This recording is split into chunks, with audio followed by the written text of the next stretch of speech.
Good afternoon, everyone. My name is Kamal Hughes, and today I'm going to explain to you about Period 8 within AP U.S. history.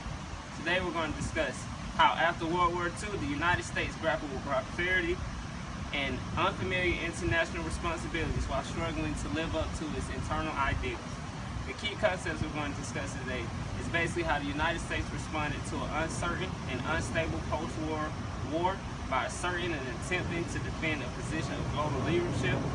Also, we're going to discuss liberalism, which was based on anti-communism abroad and a firm belief in the efficiency of governmental and especially federal power to achieve social goals at home. And also, we're going to discuss post-war economic, demographic, and technological changes, how they had a far-reaching impact on American life and the environment. Today we begin the interviewing process with Franklin D. Roosevelt. How are you guys doing? It is 1945. I am still you guys' president. I'm in my 4th term, and we're still experiencing problems from the Great Depression and post-World War II.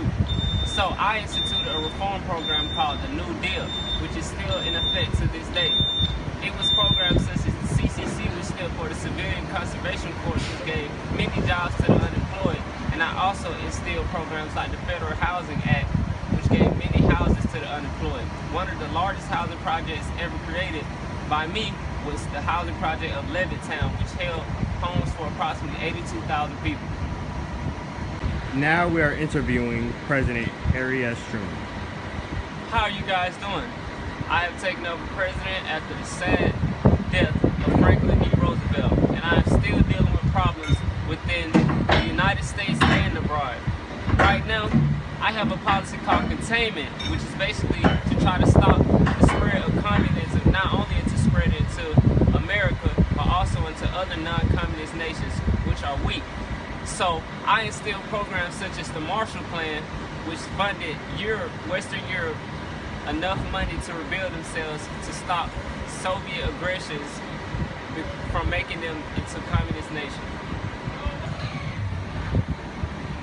As previously stated, I instilled something called the Truman Doctrine, which is also the protection of the containment policy, basically keeping communists from spreading. Now, with doing so, I have came into problem with many nations such as China. Here's Mao Zedong, who interrupted Truman in his interview. Yes, right now we're experiencing the Chinese Revolution. I am Mao Zedong, who ended up becoming the communist leader of the Chinese Republic, and communism has spread into other parts of Asia. I guess Truman's doctrine and containment policy didn't work after all. Now Truman has the floor again.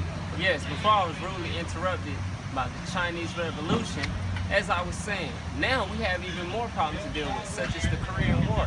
North Korea has invaded South Korea, which is partially democratic, sort of a dictatorship, but we were friends with them, so it was okay. Policies such as the second Red Scare. Oh, did I forget to tell you that? The Red Scare was the United States fear of communism coming over. So we had things such as the Espionage Acts and things like the Central Intelligence Agency created to start spying on others who were coming into our country who we thought to be communists. Now interviewing President Dwight D. Eisenhower. Yes, how are you doing today? I have been elected, and I have instilled the Eisenhower Doctrine, which is an extension of the Truman Doctrine. Basically, it is more enforcement of basically stopping communism from spreading into the U.S. and to other non-communist nations. Introducing a judge from the Supreme Court. Yes, it is 1954, and we have made one of the greatest decisions ever in a case called the Brown versus Board of Education. This basically prohibited the previous ruling of the Plessy versus Ferguson case, which instilled separate but equal qualities inside of the social and political structure of the United States. Now we have ruled it completely illegal to show any signs of public racial discrimination and injustice.